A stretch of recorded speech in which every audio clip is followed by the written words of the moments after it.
Reality NXT presents Let's Talk Business series, where we talk about different verticals of real estate with industry experts to deep dive into the current trend and explore future possibilities. This series is sponsored by Totality. Totality keeps you hooked with all progress updates around your sales and marketing, providing 100% automation to realtors. Hello and welcome back to Let's Talk Business series brought to you by Reality NXT. This is Pradhanjali Rawal. On today's episode, we will interact with Mr. Siddharth Vasudevan, Managing Director, Vascon Engineers Limited. Thank you, Siddharth, for joining us today. How are you doing? Very well. Thank you for having me over. Okay, so let's start with, do you think that 2021 will bring more stability across the construction industry? Absolutely. I don't think there's any doubt on that front. There has been a period of lull because of the pandemic that hit. So there's always pent-up demand that needs to be catered to. And I think 21 is the year where this demand is going to be addressed, of course, going into 22 as well. And other than that, also the demand created for the year 21 is also going to be there. So I think that this is going to be a good year for most realty companies. What is the contribution of technology in today's dynamic construction world? And at Vascon, how have you adopted technology over the years? So technology is something that has been ignored in the past. If you see the chain of industries that have adopted technology, I think construction comes second from the bottom, winning only over agriculture. So the scope of technology in this field is really high.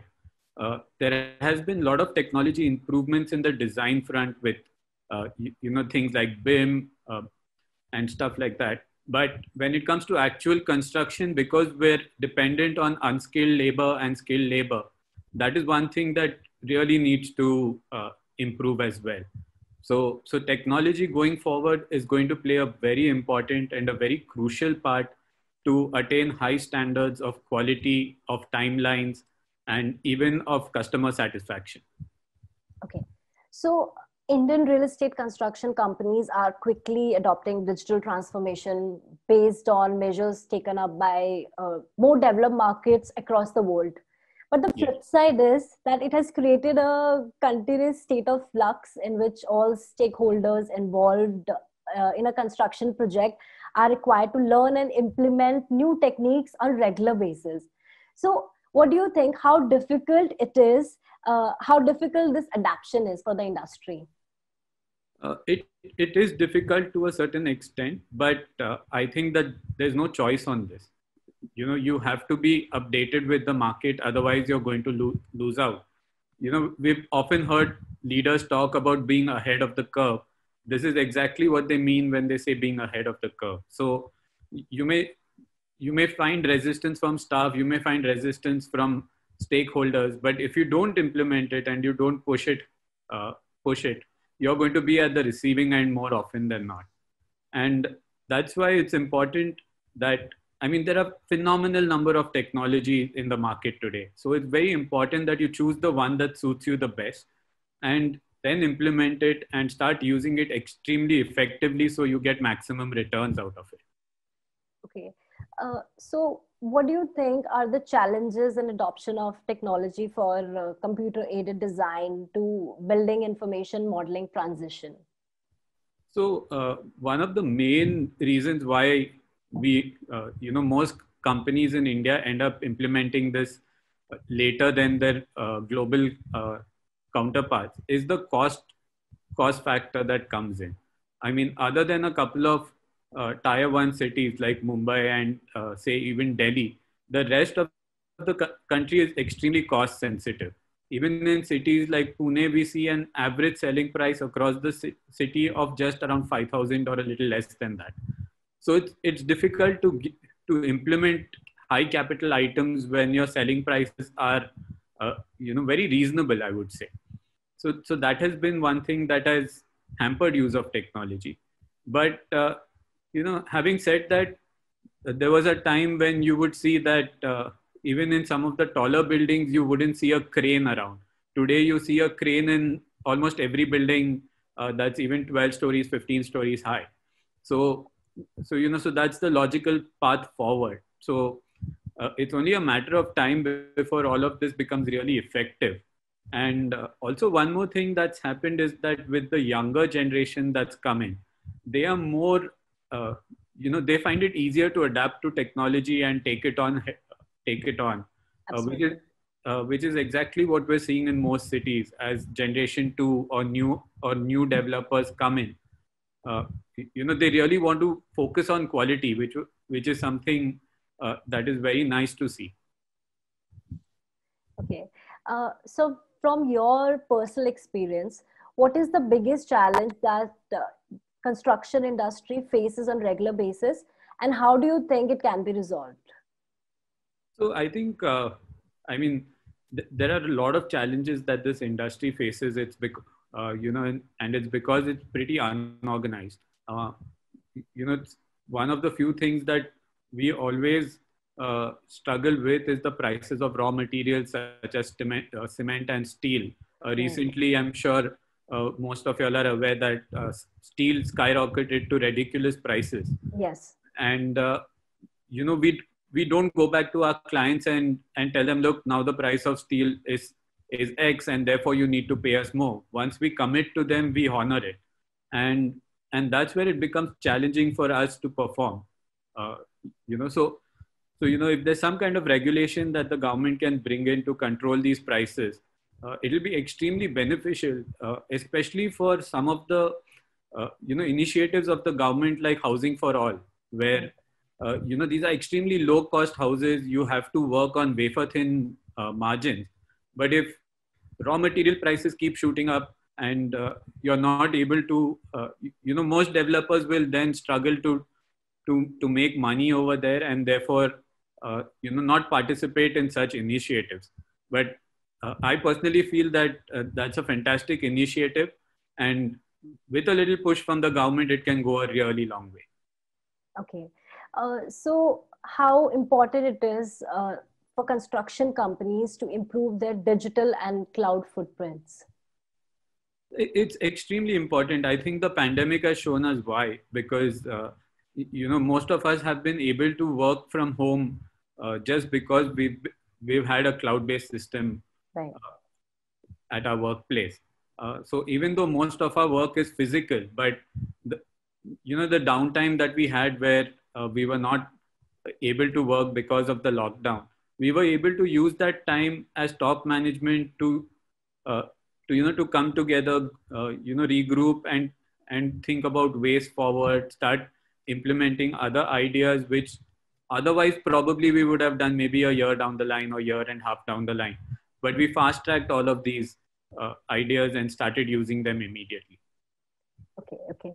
So going forward, how do you think we can improve construction productivity in India?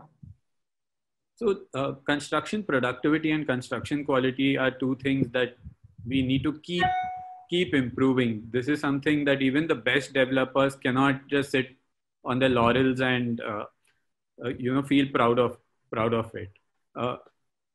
From most countries that I've visited, like say Singapore and Dubai, what we've seen is that the quality of our concrete, which is actually the heart of the building, is as good as them. So we're not losing out to them over there. The real actual problem that we're facing is the finishing part, which is what really differentiates a good product in India versus a good product in, say, Dubai or Singapore. So these are the kind of areas that we're focusing on going forward, so that we can really up our game. And I have no doubt in my mind that we can really be at par or even better than the global guys that we often talk about. Okay. So please share us some of the latest trends in the construction industries with our viewers. So there have been a lot of trends recently that have picked up. I think few of them, on the management side, have been co-living and co-working, which has picked up with a really hot pace. Yes. In the last few years. But again, the pandemic's kind of put a break to that. But I think that going forward, that will definitely be, in favor again. And it'll also be interesting to see how companies react to getting people back to offices once they're vaccinated, because I'm sure global companies will now have norms for social distancing in their offices, which is something that we never thought about in the past. So I believe that will also create a new form of design uh, to implement in offices. On the residential side, I think we're going to see a trend where especially people from the IT and digital sector clients, they will be looking forward to having a quiet work from home space, either in their house or somewhere in the society where they can work peacefully without being really disturbed. Uh, in our Indian the in our Indian lifestyle, we generally stay where if it's a nuclear family, also in a 2 BHK, you have 4 people. If you're staying with parents, you have your parents, your wife, and two husband or wife, and then 1 or 2 kids. And with 2 people working from home, 2 people schooling from home, the levels of distractions are really high. And I've even seen, sorry, I meant level of distractions are really high. And I've seen people take calls from their car because they want peace, So these are the kind of new ideas that we will have to play with, also in the format of how we sanitize buildings, how we have circulation to ensure there's minimal there's social distancing or minimal contacts in touch points. We've already seen most places have started using biometric facial attendance systems instead of fingerprint or some of the other technologies. So it's going to be a constant improvement on these segments. Okay, so my next question for you is, please tell us about your upcoming projects. So, Vascon does both contracting and real estate, and contracting has really been our bread and butter business. So we bid aggressively against some of the giants of the country and take government jobs as well as private jobs for third-party developers. In real estate, we're predominantly based out of Pune. So we have a couple of projects in Kharadi and Wagholi, which look very exciting because we're implementing some of the things I just said some time ago, like the work from home office kind of concept. So basically, this is commercial or residential property you're talking about? These are residential properties, and we're actually planning on having a structure where people can conveniently work from home. So it's going to be really exciting because when we did our market survey, this was one idea that was extremely well appreciated. So, we're looking forward to that. Other than that, we are also doing real estate in Coimbatore and Madurai. Again, they're residential towers in both these places. So I think we have a busy year ahead. Okay, that sounds great, especially after a pandemic. So which are the Indian construction tech companies that you are seeing to have potential to grow big? And are you in touch with any of these companies? Would you like to name any of the companies? So there are quite a few companies that we work with. I think more than the name, what is important is the kind of technology that they are providing to us. We have companies that provide us with services of drones. So we're mapping project progress, through drones and helmet-mounted cameras. Yes. So we also have technologies wherein we're tracking defects and also, handing over systems and, even the finishing systems over an app. So that is something that is giving us control sitting in head office. So it's not possible to visit site every day, but this kind of makes it a little easier on us. That is the kind of things that we're doing. BIM is something which is really coming up in a big way. We are also looking at it for one of our most prestigious project where we're doing extension of the current Goa airport, and that looks that looks really cool. It looks really nice. And also BIM, we've seen in countries like Singapore where they use it not just for architectural design and construction, but all the way up to facility management. So that is something that we really want to see ourselves adopt going forward. It's going to be a process because we're learning by trial and error. Uh, so we're working with implementers to make that happen as well. And ERP systems is something that's the heart of our business. So that is something that we focus on with people like SAP. So that's just a few that I can tell you of. Okay. Okay. So I have this one interesting question for you.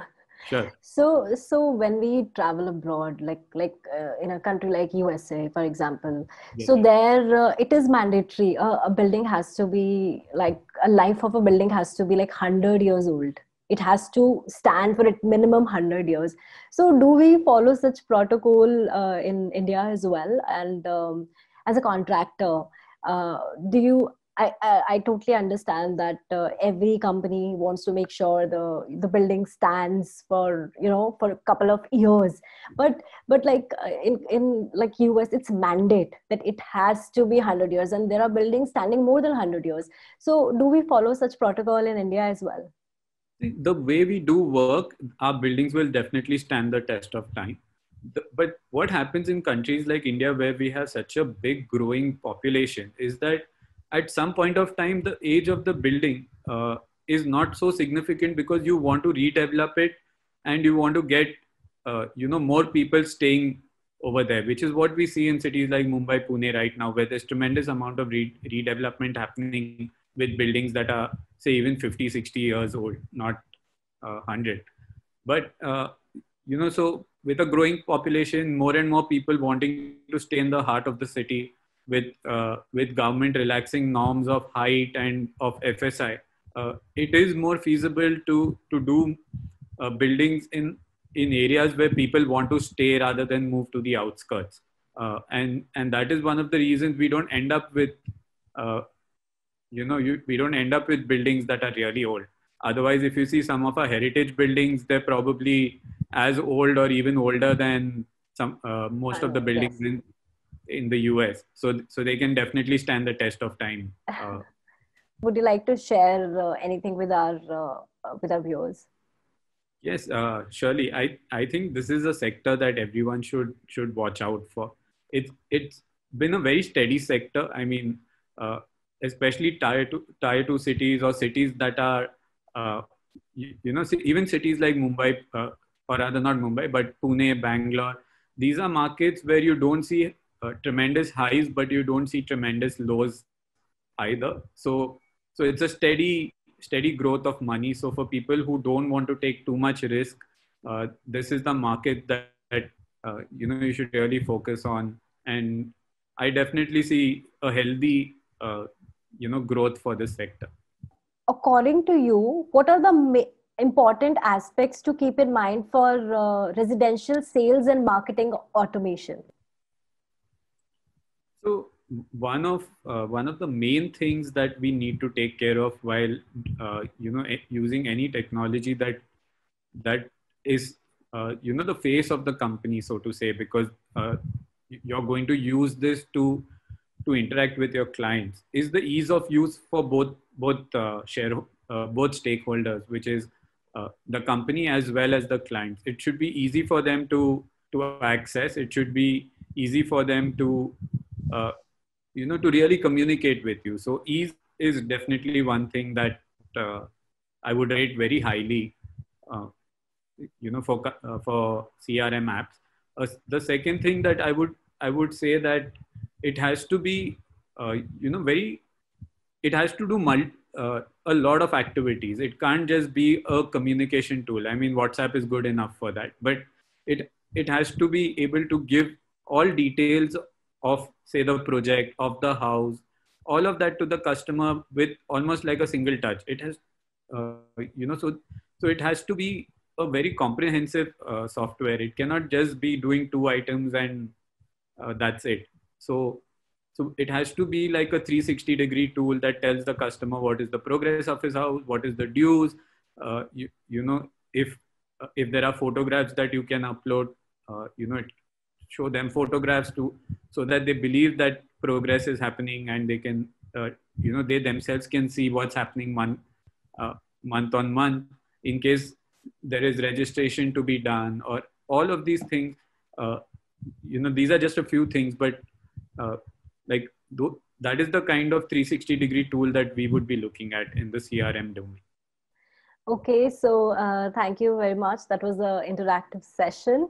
For the viewers of Reality NXT, we will come back with many more brand journeys. Till then, stay tuned and keep watching Reality NXT. Thank you.